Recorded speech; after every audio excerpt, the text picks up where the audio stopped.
विकृति एनर्जी टोरिजन के थ्रू। तो ये तो विकृति एनर्जी का टॉपिक है, लेकिन हम लोग टोरिजन नहीं पढ़े थे, इस वजह से वहाँ पर इसको छोड़ दिया गया था। इसे अब इसको इस टॉपिक को फिनिश किया जाता है। ठीक, तो ठोस तथा खोखली सॉफ्ट के लिए विकृति ऊर्जा।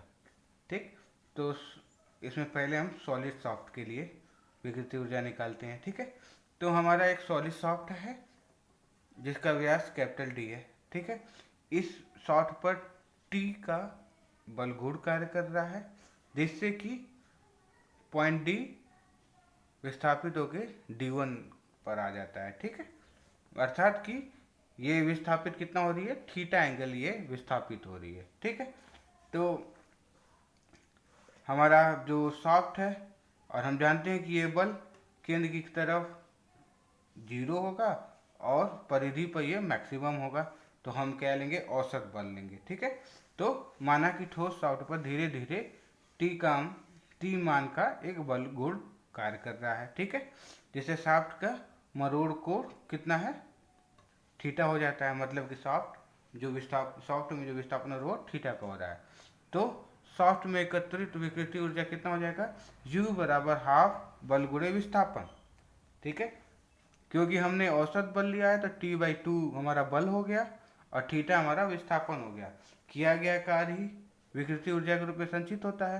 तो हमारा बल कितना है, T/2, क्योंकि ये धीरे धीरे लग रहा है, और धीरे धीरे लगने वाले बल को हम औसत लेते हैं, मतलब कि 0 + T/2, तो T/2। ठीक है, तो हमारा जो विकृति ऊर्जा का मान हो जाएगा, विकृति ऊर्जा का मान कितना हो जाएगा, हाफ गुणे T × थीटा।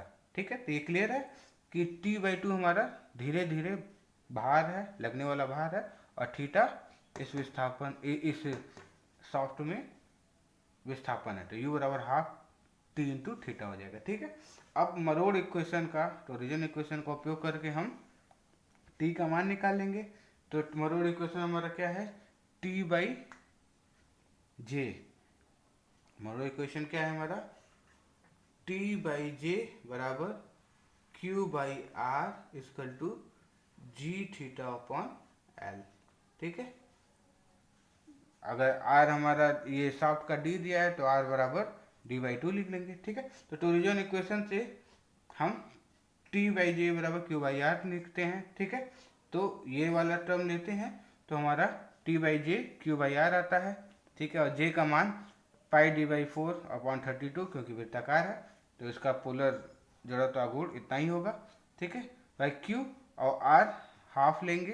ठीक है, D हमारा R के त्रिज्या है, और त्रिज्या व्यास का आधा होता है, तो हाफ लेंगे तो D/2, तो 2 ऊपर चला जाएगा, तो इससे ये कैंसिल आउट हो जाएगा, 16 बचेगा, और D से एक D कट जाएगा, DQ बचेगा। तो हमारा कितना आया, T बराबर π/16 DQ/कैपिटल Q। यहाँ कैपिटल Q क्या है, कर्तन प्रतिबल है। ठीक है, अभी इसने हमने T का मान निकाल लिया, अब थीटा का मान निकालेंगे। ठीक है, तो थीटा का मान हम यहाँ से निकाल लेते हैं, इस वाले समीकरण से, Q/R बराबर gθ/L से। तो थीटा बराबर क्या हो जाएगा, Q × L/GR। ठीक है, R की जगह D/2 लिख देंगे, तो हमारा क्या हो जाएगा, 2QL/G × D। अब T और थीटा का मान समीकरण 1 में रख देंगे। ठीक है, तो हमारा U बराबर हाफ T का मान रखा गया, T का मान π/16 DQ/कैपिटल Q = थीटा का मान 2QL/GD रखा गया। D से DQ है तो एक D कट जाएगा तो बचेगा D²। ठीक है, 2 से 2 कैंसिल हो जाएगा, तो बचेगा हमारा π/16 D² Q² × L/G। ठीक है, तो 1/16 है तो 1/4 के टर्म में इसको तोड़ लेते हैं, तो बचेगा 1/4 Q, और ये Q² और ये G, तो 1/4 Q² G, और एक π/4, ऊपर पाई है तो π/4 16 था, तो 4 में 4 का मल्टीप्लाई करेंगे तो 16 आएगा, तो 1/4 में इसको तोड़ लिया गया। ठीक है, तो हमारा π/4 D² × L, और π/4 D² × L क्या होता है, बेलन का आयतन होता है। और हमारा शाफ्ट कैसा होता है, बेलनी होता है। ठीक है, तो बेलन का आयतन हमारा क्या होता है, π/4 D² L। ठीक है, तो हमारा जो टोरिजन के लिए ठोस सॉफ्ट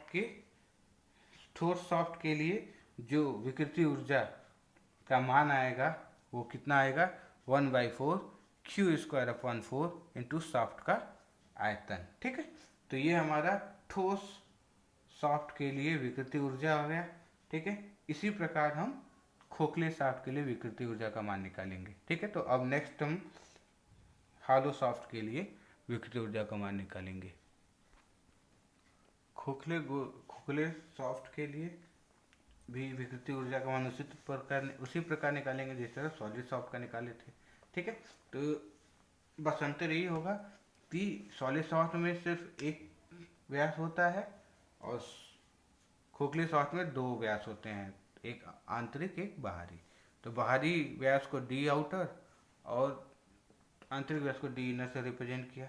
ठीक है, इसमें भी जो बल गुण होगा वो औसत मान लेंगे, अर्थात 0 से बढ़ के वो मैक्सिमम होता है। तो औसत बल कितना हो जाएगा हमारा 1/2 इंटू टी या T/2। ठीक है, और इस बल गुण से जो सॉफ्ट में विस्थापन हो रहा है वो कितने का हो रहा है, थीटा का हो रहा है, अर्थात मरोड़ कोण कितना उत्पन्न हो रहा है, थीटा हो रहा है। तो खोखले सॉफ्ट में उत्पन्न विकृति ऊर्जा कितनी हो जाएगी, U = ½ T इंटू थीटा, औसत बल गुणे में विस्थापन। ठीक, तो टोरिजन इक्वेशन से हम मान निकाल लेंगे। तो हमारा T बराबर कितना हो जाएगा, π/16 D आउटर के पावर 4 माइनस D इनर के power 4 upon D outer into में Q। तो ये π/16 D आउटर के पावर 4 माइनस D इनर के पावर 4 अपॉन D आउटर, ये क्या है, खोखले सॉफ्ट के लिए J का मान है, और J क्या है हमारा, ध्रुवीय जड़त्व आघूर्ण है। ठीक है, और फिर थीटा का मान भी टोरिजन इक्वेशन से निकाल लेंगे जिस तरह सॉलिड का निकाले थे। तो 2QL/G डी आउटर होगा। ठीक है, यहाँ R होगा तो R/2 लेते हैं, अरे D/2 लेते हैं, लेकिन खोखले सॉफ्ट के लिए जो D होगा वो क्या होगा, डी आउटर होगा मैक्सिमम। ठीक है, अब T और थीटा का मान समीकरण 1 में रख लेंगे तो हमारा खोखले सॉफ्ट में विकृति ऊर्जा का मान निकल जाएगा। ठीक है, तो T और थीटा का मान समीकरण 1 में रख देंगे। तो T का मान और थीटा का मान समीकरण 1 में रखने पर विकृति ऊर्जा खोखले सॉफ्ट के क्या हो जाएगा, ½ π/16 D आउटर के पावर 4 माइनस D इनर के power 4 upon D outer into Q, ये T का मान है, और थीटा का मान है 2 इंटू QL/G D आउटर। ठीक है, तो 2 से 2 कैंसिल और सिंप्लीफाई कर लिया, तो 16 को 1/4 इंटू 1/4 लिख सकते हैं, तो 1/4 लिख दिया। और ये हमारा A² माइनस B² के फार्मूला पर तोड़ लेंगे इसको। तो अगर हम A² माइनस B² फार्मूला क्या है, एक कोष्टक में A+B, एक कोष्टक में A-B, तो यहाँ पर पावर 4 है तो पावर स्क्वायर आ जाएगा, तो एक कोष्टक में प्लस हो जाएगा, एक कोष्टक में माइनस हो गया, तो बचा D आउटर के स्क्वायर प्लस D इनर का स्क्वायर, D इनर का स्क्वायर। ठीक है, इंटू Q²/G D आउटर का स्क्वायर इंटू में π/4 D आउटर का स्क्वायर माइनस D इनर का स्क्वायर इंटू L। ठीक है, तो 1/4 D आउटर का स्क्वायर माइनस D इनर का स्क्वायर इंटू L क्या होता है, खोखले बेलन का आयतन होता है। ठीक है, तो ये हमारा बेलन का आयतन हो गया। तो हमारा जो खोखले सॉफ्ट के लिए विकृति ऊर्जा का सूत्र आ जाएगा वो कितना आ जाएगा, 1/4 Q²/G D outer square plus D inner square upon D outer का स्क्वायर गुणे में सॉफ्ट का आयतन। ये हमारा खोखले सॉफ्ट के लिए टोरिजन में एकत्र विकृति ऊर्जा है। ठीक है, तो ये हमारा मरोड़ चैप्टर फिनिश होता है। अब इसका न्यूमेरिकल आप लोग लगाइएगा और जो ना हो वो पूछिएगा। ठीक है, तो फिर अब हम नेक्स्ट चैप्टर धरणों में ढलान एवं विक्षेप या विस्थापन ज्ञात करना निकालेंगे। उससे पहले हम जड़त्व आघूर्ण के लिए, क्योंकि जड़त्व आघूर्ण भी आप लोग के प्योर बेंडिंग में जड़त्व आघूर्ण है, तो जड़त्व आघूर्ण का भी नोट्स आपको भेज देंगे।